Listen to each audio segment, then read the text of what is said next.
Get the latest Impact podcast right into your inbox each week. Subscribe by entering your email address at impactpodcast.com to make sure you never miss an interview. This edition of the Impact Podcast is brought to you by ERI.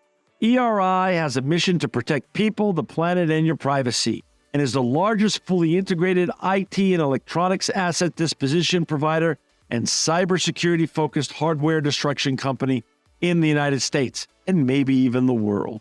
For more information on how ERI can help your business properly dispose of outdated electronic hardware devices, please visit eridirect.com. This episode of the Impact Podcast is brought to you by Closed Loop Partners. Closed Loop Partners is a leading circular economy investor in the United States with an extensive network of Fortune 500 corporate investors, family offices, institutional investors, industry experts, and impact partners. Closed Loop's platform spans the arc of capital from venture capital to private equity, bridging gaps and fostering synergies to scale the circular economy. To find Closed Loop Partners, please go to www.closedlooppartners.com.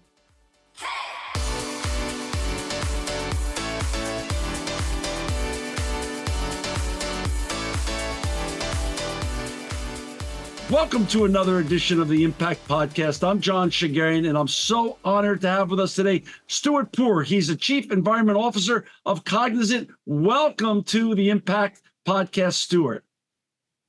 Thanks, John. Great to be here. And you are sitting today, Stuart, in UK, and I'm in Fresno, California. Is that correct? That's right. Yes, I'm down in Hampshire on the south of the UK. Well, thanks for joining all the way across the pond with us today. It feels like you and I are sitting sort of next to each other in the same room. That's the beauty of technology. And we're going to get talking in a second about all the important things regarding the environment that you and your colleagues are doing at Cognizant. But before we get there, Stuart, can you share a little bit about your background? Where'd you grow up and how'd you get on this journey? That's very important and actually really helping make the world a better place. Yeah, so thanks, John. The story for me started, certainly when it comes to sustainability anyway, started around sort of 2003. I'd spent a long time in academic life, getting a doctorate and teaching at university and so on. And then I took a jump into the big wide world outside of academia. And I started out in an organization called WWF. I think in the US, it's still called the World Wildlife Fund. And that was around 2003.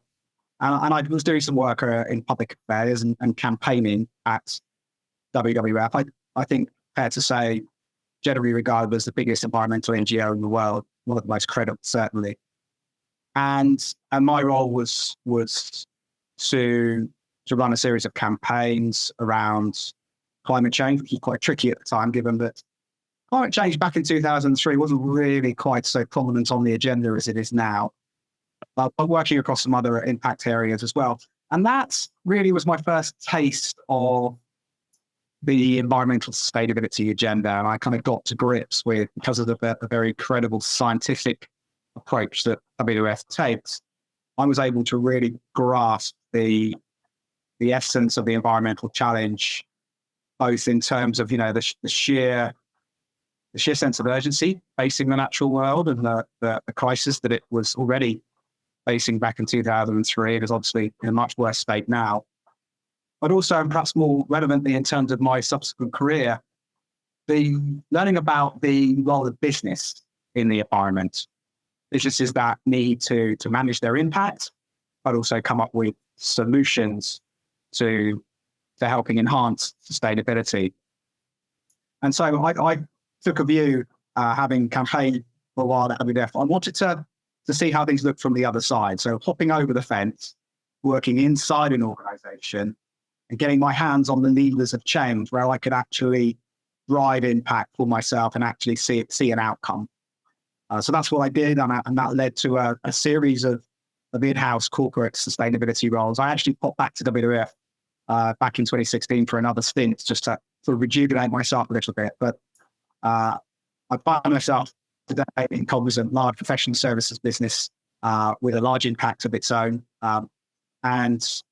And yeah, I've not really looked back since those early days. I would say the agenda's changed quite a bit from when I first started out. So when I was first working with businesses, the emphasis was much more around risk management and philanthropy. Right. Supporting the local community, what used to be called CSR, corporate social responsibility. In many ways, the agenda has kind of grown up.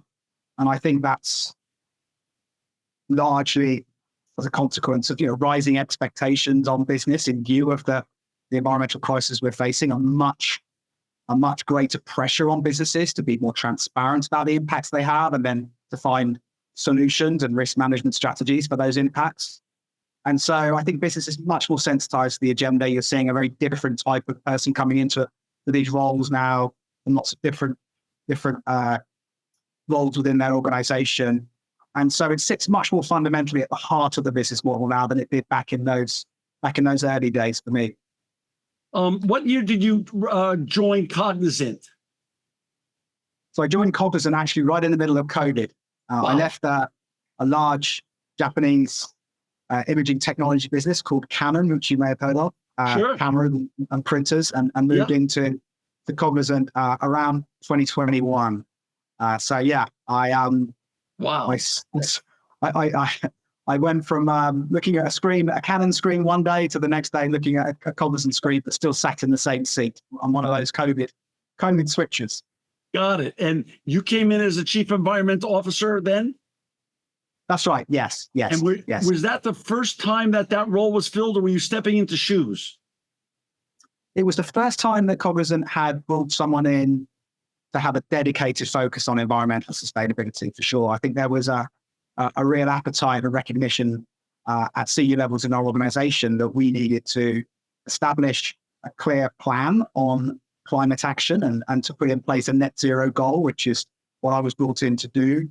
And so I think it was reflective. My hire was very much reflective of the business's appetite to want to get to grips with the climate agenda, both from the perspective of reducing emissions, but also trying to get our heads around this rising phenomenon of climate risk, physical and transition climate risk on the organization, and developing a transition plan in view of those wider changes.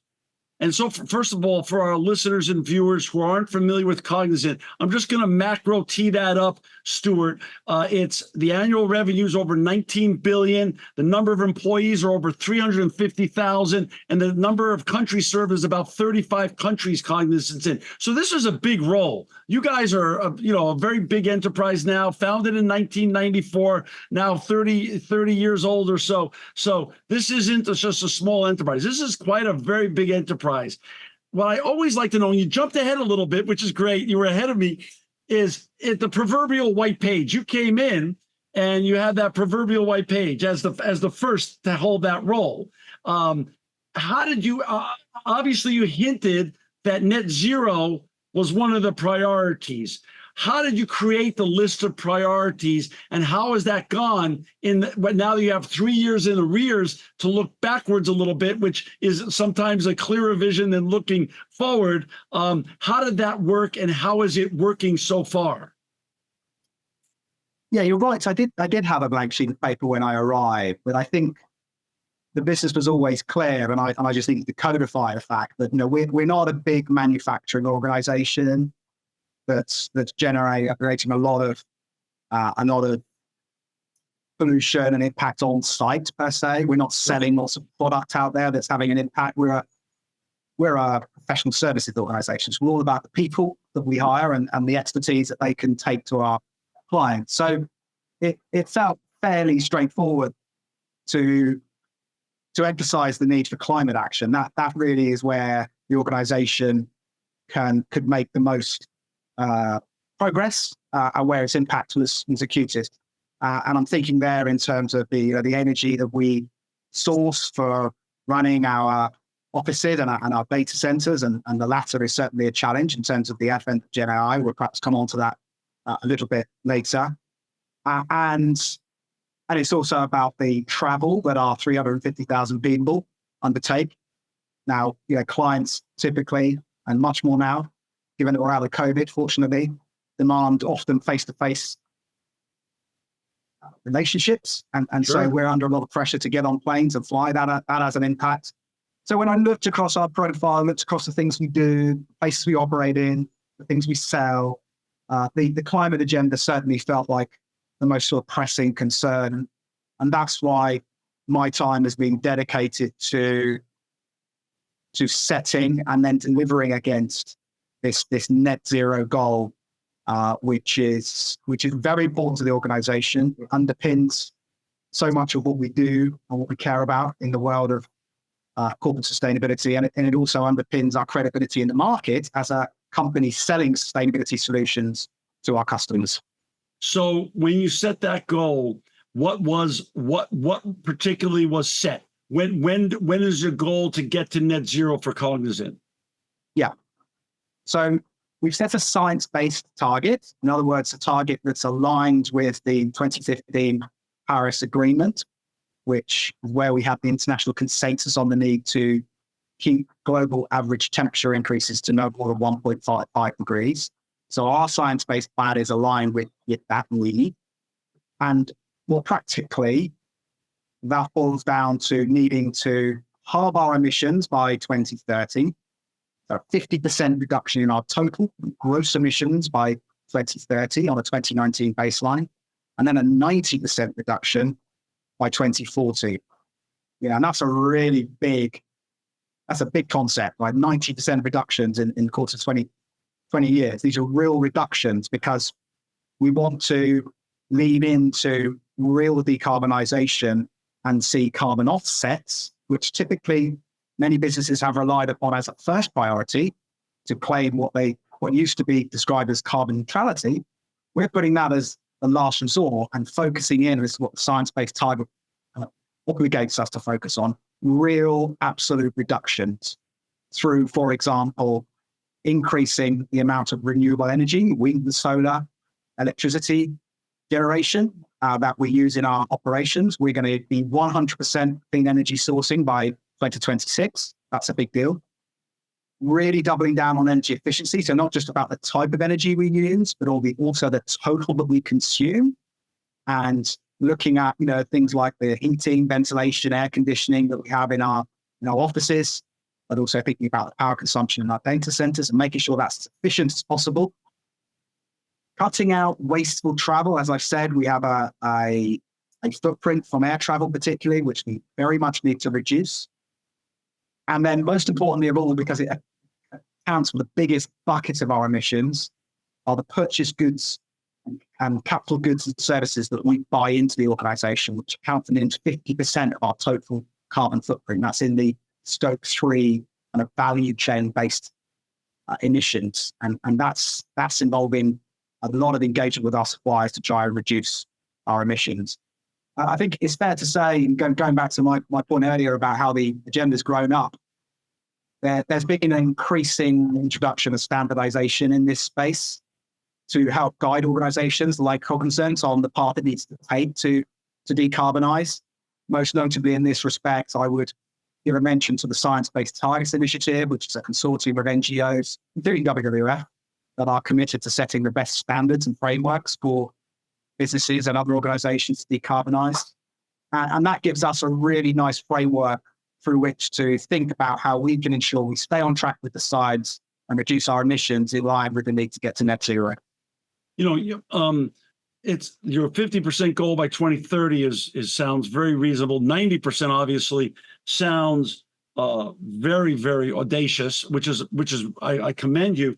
But you also it bears worth mentioning that this is while Cognizant's going to continue to grow. So in theory, your emissions would be growing on a net basis while you're trying to reduce them. You're really reducing them during still a growth. So talk a little bit about the challenges that all chief environmental or sustainability officers face with how do you, grow a commercially viable and scalable business without growing its emissions while you're actually trying to cut them? How do you gently do that delicate dance and high wire act of working within your organization and getting buy-in from across all levels to not hinder the growth, but to manage the emissions while the company continues to thrive and grow.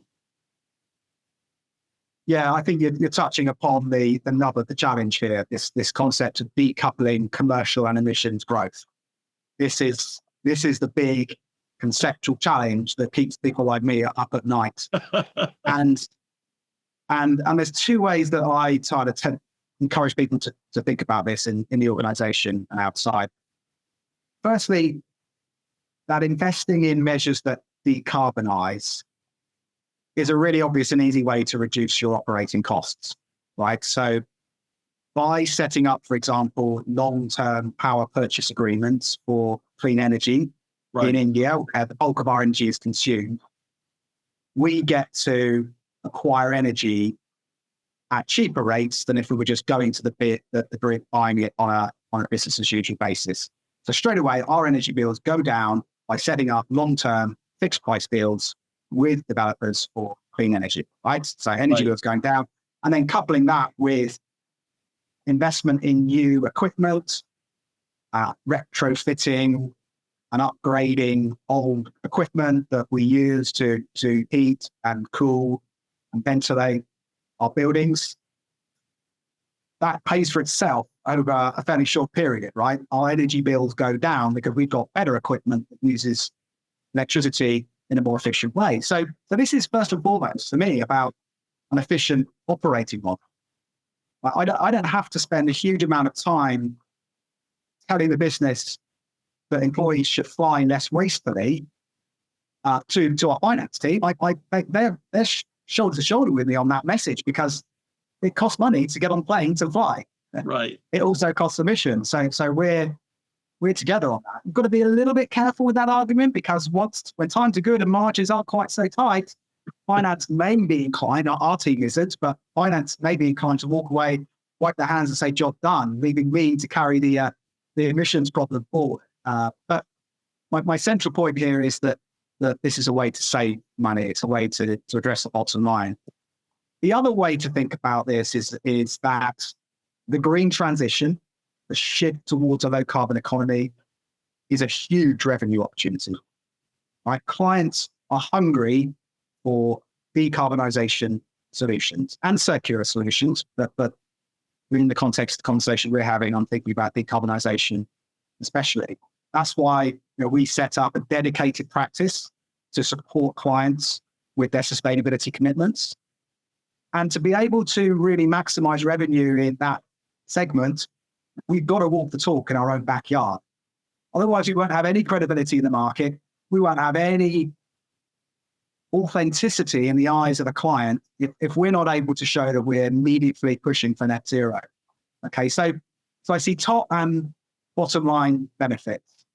All that said, yeah, go ahead. No, go ahead. I just want to finish on the point though that as compelling as you may find those sort of two arguments, it's also really important to point out this is really hard work, right? Yeah. Businesses that grow generally employ more people, they acquire more floor space, they travel more, and they buy more stuff. All of that inflates carbon footprints, and so it's it goes very much against the grain to bend the curve on emissions when you're looking to grow the physical footprint of your organization. So it's a really, really complex challenge. Well, but you also just brought up to me one of the most important parts that sometimes doesn't even get raised or highlighted, and in many times gets cast aside, which is it's as good for business, the fact that you are dedicated as the chief environment officer and you're leading the way and walking the walk. Like you said, your practice at Cognizant, of course, the fun and the excitement of any business in any industry is to grow and scale and to continue to become a bigger success at what they do. You couldn't have the credibility. And like you said, your clients are asking for this consulting, for this guidance, for this leadership. But if you weren't doing it yourselves, there would be a huge disconnect that wouldn't lead to the growing of that part of the very growing practice that Cognizant has. So the fact that what you're doing actually leads to more growth, which you then still have to manage on the other side, is a fascinating paradox, but still one that needs to be not only be shared, but also highlighted, because it actually grows the business. It grows the business. Yeah, that's right. Yeah, we have a phrase, I don't know if it's made its way across the Atlantic. We have a phrase, eating your own dog food. That's true. And that's how I tend to think of it. We've got to really shovel our own dog food back in order to be able to face up to the market and look credible. Talk a little bit about the challenge, though. As you've said, there's many initiatives that you've put in place to help, stabilize and reduce the net emissions at Cognizant. But the fact of the matter is, although you sit in the UK, you're doing business at least in 35 countries on numerous continents, with, as you and I know, a patchwork quilt of challenges that come across with doing business across the planet, but also a patchwork quilt now of regulatory ideals that we're seeing here with Gary Gensler in the United States, that you're seeing in the EU and way beyond in LATAM and also in Asia. How do you manage that delicate dance of the patchwork quilt of commercial opportunities to reduce your emissions, number one, and also the regulatory frameworks that you face as you look across the planet? Yeah, the main focus with regulation, as you and your listeners probably know, an organization like ours is around reporting. Yes. And the need for transparency in the way that we are impacting the natural world and communities, and getting much more granular in the data we provide to sort of tell the story around that.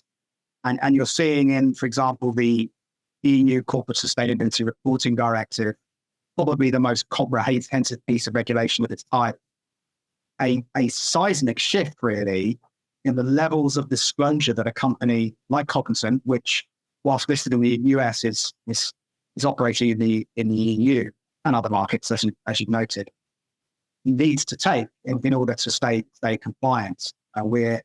We're going through the analysis at the moment to be ready to comply with the CSRD, and you're forced to dig really deep and provide all sorts of information that organizations have not been asked to provide before.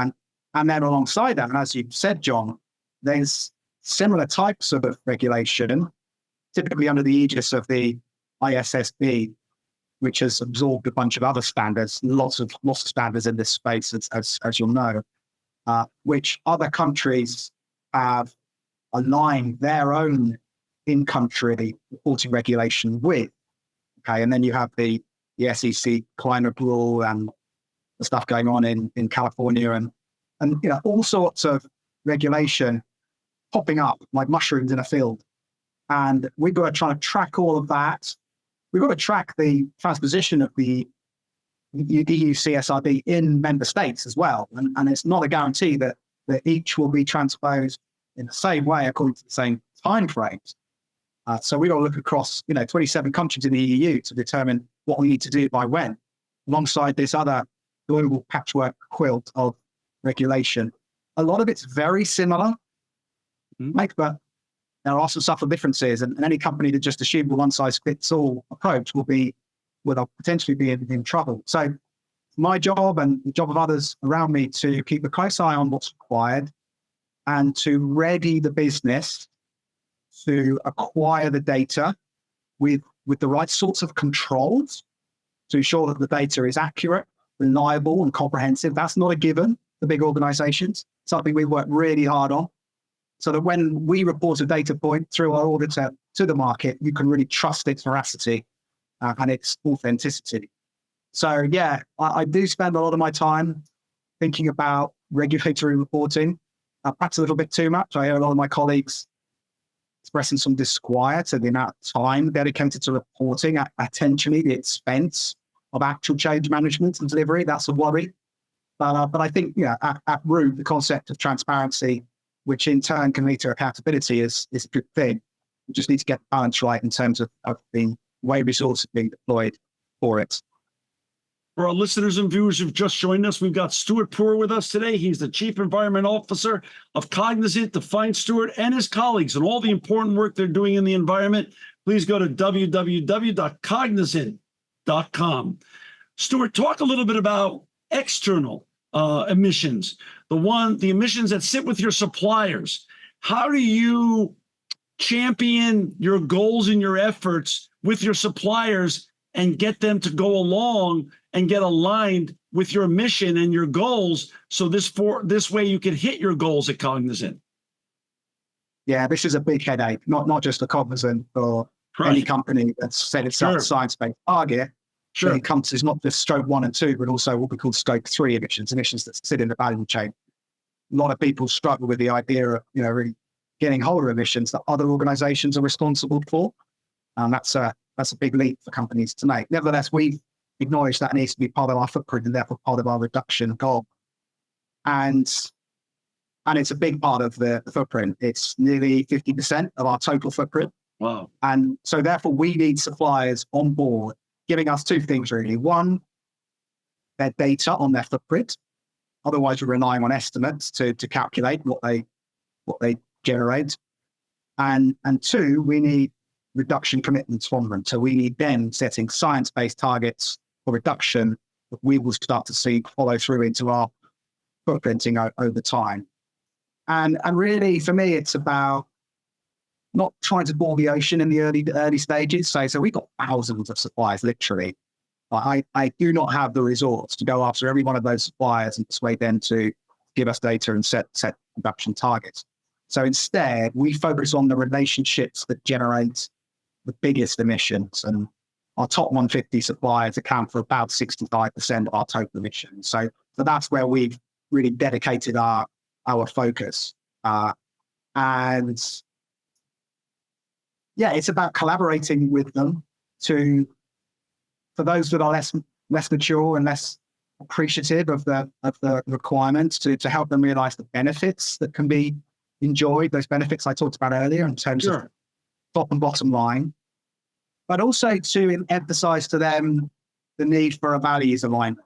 This is something that really matters to Cognizant. Right. We haven't spent the time and energy that we have into setting a net zero goal and gone through the pain of making real progress towards that goal. And 47% reduction in emissions since 2019. That's no mean feat. Okay, COVID's had some bearing on that, but we've made really solid progress. We didn't want to walk those hard yards and not have our partners come with us on that journey. We want them to really come with us, hearts and minds, and align. So we're seeing it very much as a license to do business with Cognizant, just as many other big organizations are. Many big clients have demanded from us too. It's not like we're alone, a canary in the coal mine on this. We're very much alongside our big partners, big businesses that we work alongside, for example, Microsoft, Salesforce, Google, and others. They will demand the same from us, and we will be pushing that down to our suppliers. And we've actually put some teeth into this as well by virtue of a clause that we put into new contracts with certain types of suppliers that obligates them to give us the data and set targets. So it's a mixture of carrots and sticks. It's easier in some parts of the world and with certain types of suppliers than it is others. Some suppliers are really just struggling to get onto the starting blocks, let alone get off them and move forward. Others are already there, been doing this before Cognizant, and so we're able to learn from them as much as they are to listen to us. So there's a real spectrum of different players in this space. But it is the next big frontier in the world of decarbonisation. Getting to grips with your scope 3 emissions, and specifically this big challenge of goods and services that you buy into your organization. That's interesting. Stuart, I failed to ask you earlier. You've been there at Cognizant for 3 years now. Do you guys does Cognizant produce and your team produce an annual environmental impact report that gets published? Yeah, we do. We've been producing, a substantive ESG report now for about the last 3 years. And we include in that data that's been subject to limited assurance by our auditor of record. So it's a very carefully thought through carefully constructed forward disclosure that stakeholders can really trust for its accuracy and reliability. So yes, And that please do check out the report on our website. We'll be publishing another one next year. Of course, a lot of this will be shaped in the future by the new reporting requirements that I mentioned earlier, but we've already got ahead of those requirements in so many ways and disclose a lot of the stuff that the regulation would demand of us anyway. And it lives in perpetuity up on cognizant.com. Correct. Got it. There's not a day, Stuart, that you sitting in the UK or me sitting here in California turns on our telly and sees either BBC or CNBC or Bloomberg or any of the other great broadcast channels, and we don't read or learn about or hear broadcasting information about AI, the great AI revolution. How is AI? Is AI overhyped a little bit? We're going through a hype cycle with it now. Is it overhyped a little bit? And what's its application to the greater goals of most organizations, great organizations like Cognizant around the world that are in a race now to decarbonize? Is a net positive and net negative, or sort of benign to the process? Truthfully, I'd say the jury's out. Okay. Which might sound like a strange thing to say from someone working in a Gen AI-driven business, but we should remind ourselves that yes, it's there, it's omnipresent in the news, but it is still only a couple of years since this stuff was really landing in any sort of meaningful operation sense. So it's a little bit too early to tell. I think there are obviously upsides and downsides. I'll focus on the upsides firstly. Okay. It is undoubtedly a tool. AI present tools that can accelerate decarbonization. For example, they're optimizing energy consumption in a large operation, and also as a way of improving and enhancing adaptation to the worst impacts of the climate crisis. So understanding, forecasting extreme weather events more effectively. For someone like me, the potential there is hugely seductive and one that I really want to grab, because I need to know what the future looks like to be able to encourage the business to think about the impact that these worrying trends physically in the physical world will have on our people and our operations and our supply chain as well. So enormous potential there to make our jobs easier, to give us better data, better insights into how. So let's pause there. So net positive on the predictive analytics that it offers. Got it. Yes. Okay, keep going. That's right. Got it. Yeah. There's a but, of course, and the but, which is increasingly well documented, is that to provide Gen AI solutions, you need a hell of a lot of computing power. Right? That would improve as AI turns in on itself and becomes more efficient. But as things stand, you're going to need a lot of computing power, which means you're going to need a lot of energy consumption in data centers, a lot of water to keep data centers cool as well. So to give AI-hungry clients what they need, okay? And you don't need to look very far for some pretty clear and compelling evidence of the impact it's having. Look at recent announcements from Microsoft and Google about the way in which Gen AI is already blowing their carbon budgets. And you can see just how material this Gen AI introduction is on carbon footprinting. And the way I tend to think about the sort of more immediate mechanisms for combating this are, there's nothing novel about this, but worth stating nonetheless. Firstly, we've got to ensure that data centers are powered with as much clean energy as possible, right? The good news is that the big hyperscalers, including the aforementioned, are investing very significantly in AI, but coupling that with a significant scale investment into clean energy generation as well. And interestingly, I think only this week, Google announced this, looking at some nuclear power solutions for data centers in the US. Right. So I think the wouldn't say the pennies drop, but there's a clear realization that Gen AI equals more power consumption means immediately double down on your renewable energy generation if you want to ensure that this remains low carbon. And I think it's also about thinking sensibly about the siting of data centers in view of water stress and the need to ensure good water stewardship, because depending on the technology you're using with data centers, you may need to consume quite significant quantities of water to manage the operation. So let's think about where these operations are sited to ensure that they're not adding stress to already troubled river basins. So I need to think really, really carefully about those two things.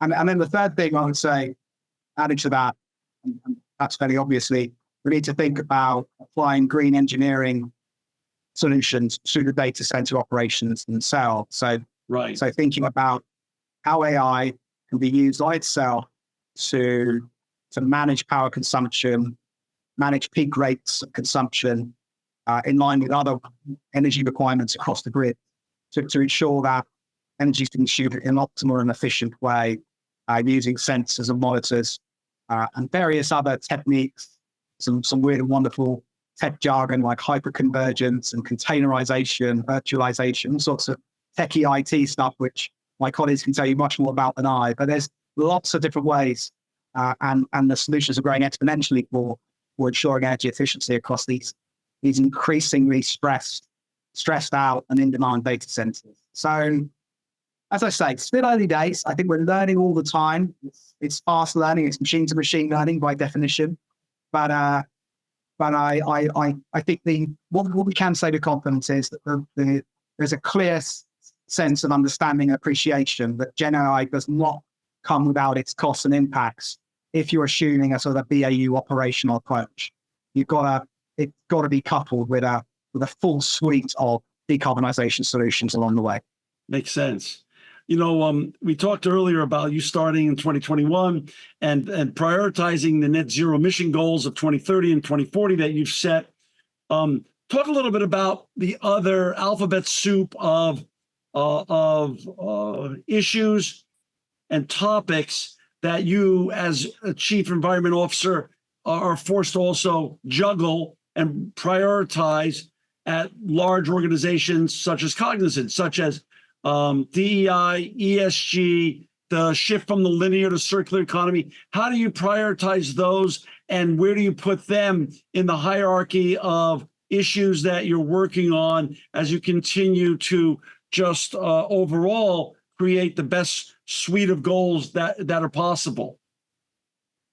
Yeah, so within the context of environment, which is my area of concern, we can't just think about emissions. We've also got to think about water and waste, right, and biodiversity as well. Now, this is, I think it's fair to say, a less impactful area for Cognizant. We're not running big manufacturing operations, so our levels of water consumption and waste generation are relatively low.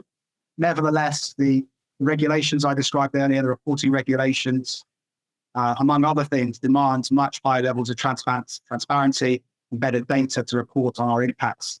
So, and as I said, water is a pressing concern from a data center operation perspective anyway. So thinking hard about the locations of our sites, the amount of water we consume, and where that coheres with high levels of water stress in high risk river basins, that's something which I need to spend time on. On the waste side, the big area of concern for me is actually e-waste. As an IT organization, it's incumbent upon us to be managing our hardware, although we don't produce any of our own. We have 350,000 people using laptops every day of the week and mobile phones. And we've got to make sure that we ensure that none of that stuff goes to landfill. And so we've set, in the last 6 months, we've set a goal to ensure that zero e-waste ends up in landfill by 2030. We're already at very, very high percentages that don't. And part of the reason for that is that most of our e-waste is generated in India, which is where 250 of our 350,000 associates are based. And the rules governing e-waste disposal there are pretty tight.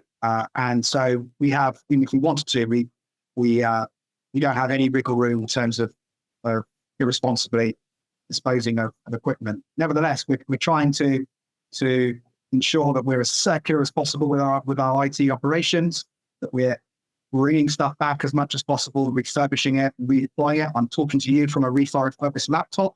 The business very kindly polished up for me, and I'm very happy to be doing so rather than procuring a brand new laptop, which some people are still wanting, but we have to sort of punch through that mindset and encourage them to think about the fact that just because it's got a few scratches, still a perfectly workable and effective machine. So there's a bit of a cultural shift required there, but also making sure that we're utilizing as many different routes outside the organization as possible, not just providing it to established e-waste management vendors. It's also providing it to local communities in India that can properly benefit from the use of perfectly functional and high quality IT hardware that for whatever reason we just decided we no longer need to use. So yeah, e-waste and water are the two big areas when it comes to circular economy that we think about with regard to climate and try to think about the interconnectivity between these areas, because water, waste and climate increasingly need to be recognized as a nexus of concerns, all under the umbrella of sustainability and with obviously with social justice as a wraparound for all of that, to ensure that we're delivering a just transition, a socially just transition to low carbon, low waste societies. Stuart, I have to give you a compliment because I've done now almost 2,000 of these interviews over 20 years. And it's very heartening for me now after 20 years of this journey, as you said, and you and I are the sort of OGs in this whole space. We've seen as you said, from the top of the conversation, we've seen the shift go from sort of philanthropy and just, sort of nice green environmental work to a much more complex world that we live in today. And of course, with all the complex issues that we've been discussing. But I've never interviewed yet until you, which thank gosh for you, a chief sustainability or environmental officer who has highlighted both water and electronic waste, which of course I know something about the electronic waste side. And the other thing that comes with the electronic waste is the inherent risk now that didn't exist when you and I started our journeys 20 or so years ago of cybersecurity and data protection as well. And that also is with over 300,000 employees and laptops and gadgets that they're working on and continuing to drive the success of Cognizant and the growth of Cognizant. That's just another risk, because it's not only their own the data of Cognizant, but it's the goodwill and the data of your Fortune 100, 200, and 300 clients that you get to service around the world. So that issue of e-waste is, I couldn't agree with you more, but but kudos to you being the first to mention that and highlight that, and it gives me hope. It gives me hope that we're headed in the right direction. You also have an academic background in international politics. We didn't talk about today the externalities of policy and regulation with regards to shaping sustainability efforts for organizations and countries around the world. How much does policy and regulation really play a role in this shaping, or is it more self-driven from companies like Cognizant, or is it a happy balance? Where do you see policy and regulation falling now as to the future of decarbonization and the world sort of cooling off a little bit and getting into a better place? The answer to that question varies depending which day you talk to me on. You could one day you could speak to me when I've had a client on the phone demanding clarity on our country specific emissions here, or our climate risk plan there, or investors be on the phone wanting to know about our approach to renewable energy sourcing, and it feels very much like a growth engine, like a commercial growth engine, right? Something that the business wants to deliver on because it matters to our brand, to our values, and to our client proposition, right? And then other days, I'll be looking at the EU taxonomy and the ESRS, and then the ISSB standard as it's playing out in somewhere in the Far East, and I'll be reminded of just how compelling the case for regulatory compliance is in perspective of time spent and resource supply. And so it ebbs and flows. And the truth of it is, very obviously, it's a combination of both, right? The regulatory landscape, largely led by, but not only the European Union, is unquestionably shifting as policymakers grapple with and tune into the need to transition to low carbon, low waste economies, without question. And then that sort of ripples through. There's a symbiotic relationship, of course, between that and then what businesses will demand of us as clients, what investors will expect of us as organizations prepared to put capital into us. You know, they're responding to the same signals, and that all of that kind of wraps up and snowballs into a package that we need to respond to. I think there is unquestionably a conversation that I'm witnessing from the other side of the Atlantic in the US about the role of ESG and the importance that organizations should attach to it and what it represents and sits behind it, which I watch with interest, sometimes with amusement. I think if you take the long game here and you start to recognize the enormous opportunity that green growth can bring to organizations, well, not just an organization, to communities, to countries around the world, then it becomes much less political and much more of a commercial imperative in many ways. So, it has changed enormously from those early days when I first got involved, and where it was really about the hearts and minds and the do the right thing approach, very sort of altruistic, which I don't think really tunes into what businesses are set up to do and how they typically operate. We respond to markets and we respond to growth and commercial consideration. We have that now. We have that consideration in front of us, and it's just about capitalizing upon it and making sure that we're optimizing it in ways that's good for us, but also good for people and for the planet. That's wonderful.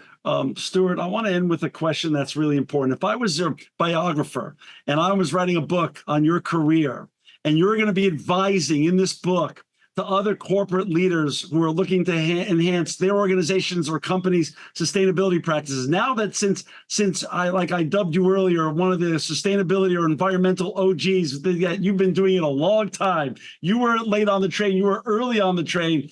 What would you say, if I was your biographer, what are your 3 to 5 key lessons to other sustainability leaders out there that are faced with all the complex challenges that you're faced with at large organizations across continents around the world? What are some of the great lessons and takeaways that you'd like to share with the leaderships out there that are looking for advice and for guidance? Well, the first thing I'd say is, sort of as an overarching principle, is to remind ourselves that this is the critical decade. And there is no room for soft pedaling, complacency, or stepping back. We need to show courage as sustainability practitioners, and we need to push the leaders in our organization to recognize the enormous opportunities that the green economy presents for us. And we need to do it in a way that's socially just and equitable. So we need courageous people, smart people that can roll up their sleeves and get in there where it hurts to get the job done. So that's my sort of overarching principle. I'd say when it comes to sort of making progress, if you follow the Cognizant example, and one that I've adopted elsewhere across the organizations we've worked in, I think it's important to stress the need not to try and do everything on sustainability. These big reporting frameworks typically, adopt a wide variety of KPIs and lead you towards a kitchen sink based approach to reporting, and by definition, therefore management. And I think there's a danger that distracts organizations from the really important clutch of issues that matter most to your business in terms of the impact you have.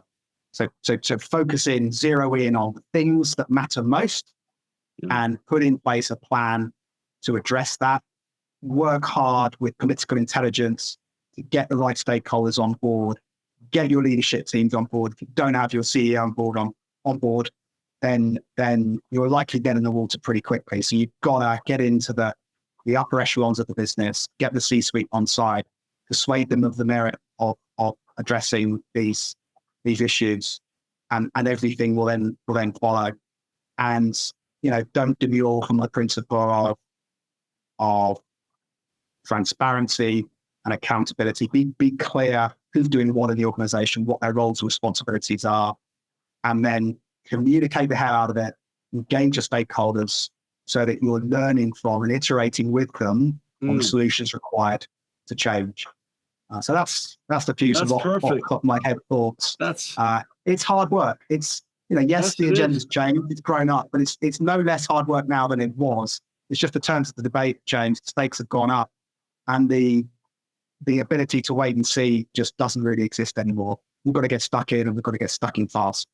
That's so true. And man, those are really wise words. Stuart, thank you for joining us today. For our listeners and viewers, to find Stuart and his colleagues at Cognizant, please go to www.cognizant.com. Stuart, thank you for the time you spent with us today. Your words of wisdom are well taken and very important for our listeners and viewers to hear.